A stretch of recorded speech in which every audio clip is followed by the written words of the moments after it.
I, for one, am grateful, Mrs. Bush, that they are finally bringing civilization to this savage land. I could not agree with you more, my dear. My daddy settled this land, and I know he'll be looking down on us, pleased at how we help the natives. Yes, they've lost their land, but they've gained access to heaven.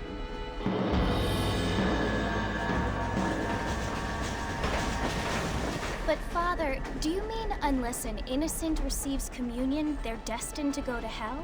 That hardly seems fair. What I mean to say, Jenny, is that there is a great deal of difference between an innocent and a savage. I never thought of it that way. Yes, they lived like animals, but they're happier now.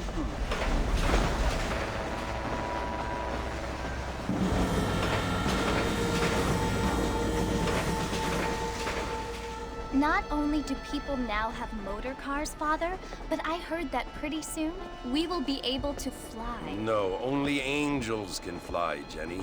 No, apparently people can fly. Didn't you hear? Out in Kansas, a man even got a car to fly. I hardly think so, Jenny.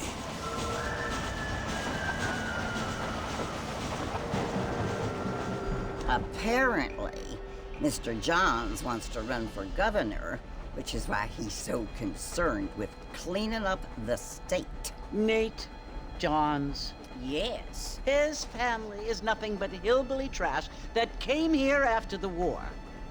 I don't want to be judgmental, but this state should not be ruled by such a disgusting family. A family without class. Apparently. The Johns family have made a lot of money, and he has a lot of friends in politics. Mrs. Bush, money isn't everything. There are many things that money cannot buy. It seems that money can buy voters, though.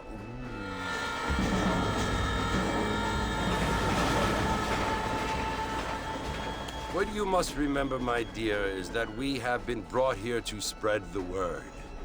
And the word and civilization, they are the same thing. They are the gifts.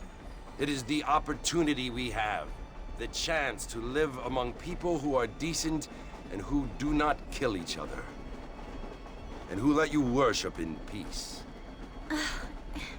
It's so confusing, Father. Sometimes I find it impossible to make the distinction between a loving act and a hateful one. I mean, they often seem to be the same thing. Yes, Jenny, it is confusing. But you only have to ask me if you need help. Indeed. Well, here we are, Mrs. Bush. Armadillo.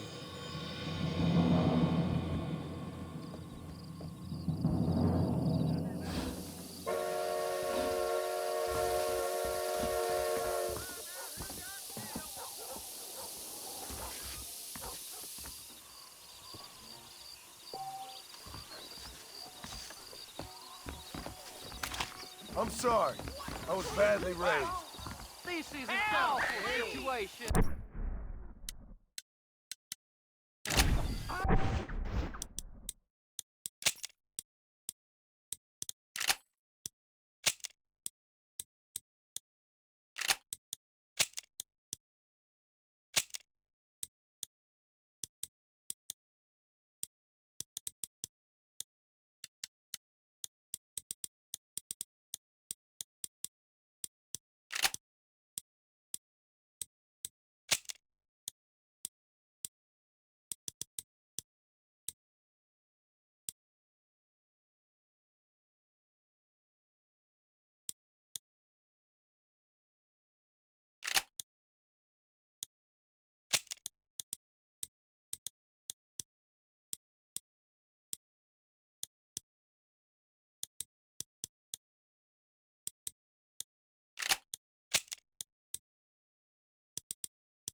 must be John Marston.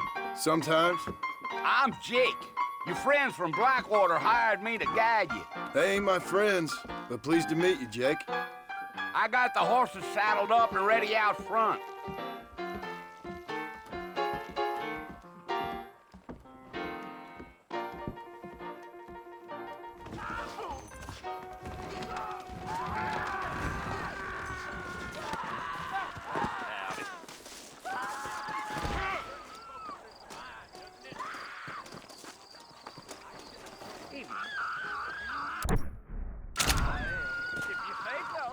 I thought you was in a hurry to get to the fort. All righty, Mr.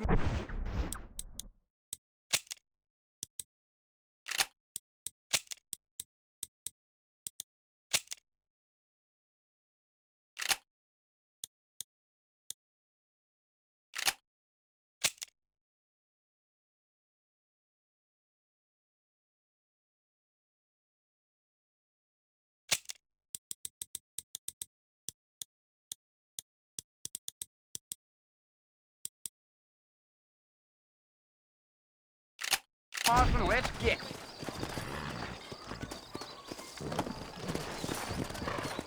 Take it easy until we're out of town. Ain't no point in causing a ruckus. Giddy up. Come!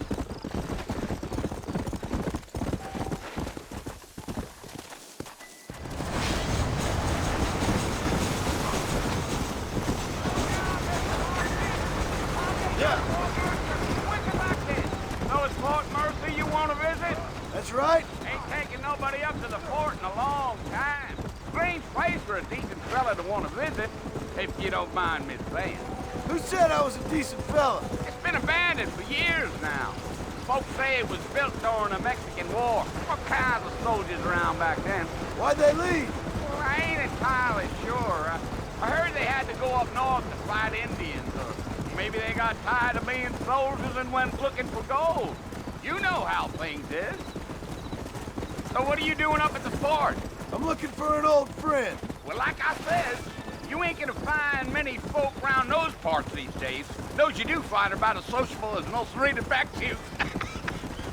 I mean, I ain't one to judge a man by the company he keeps, but... Well, he ain't been friends for a long time.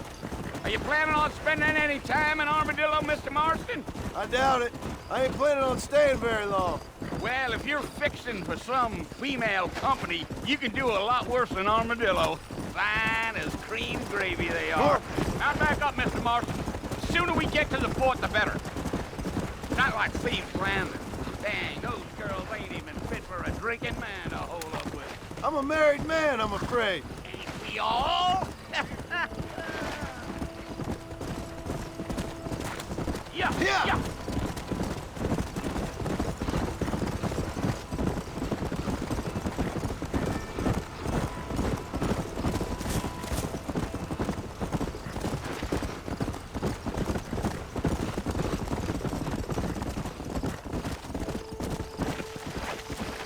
Come on.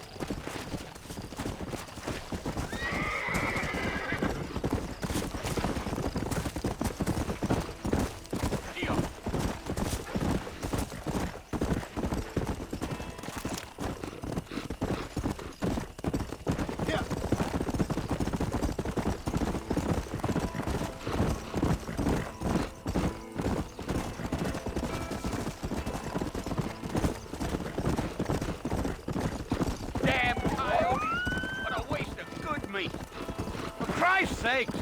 Not far now, Mr. Marston. The fort's just over this hill.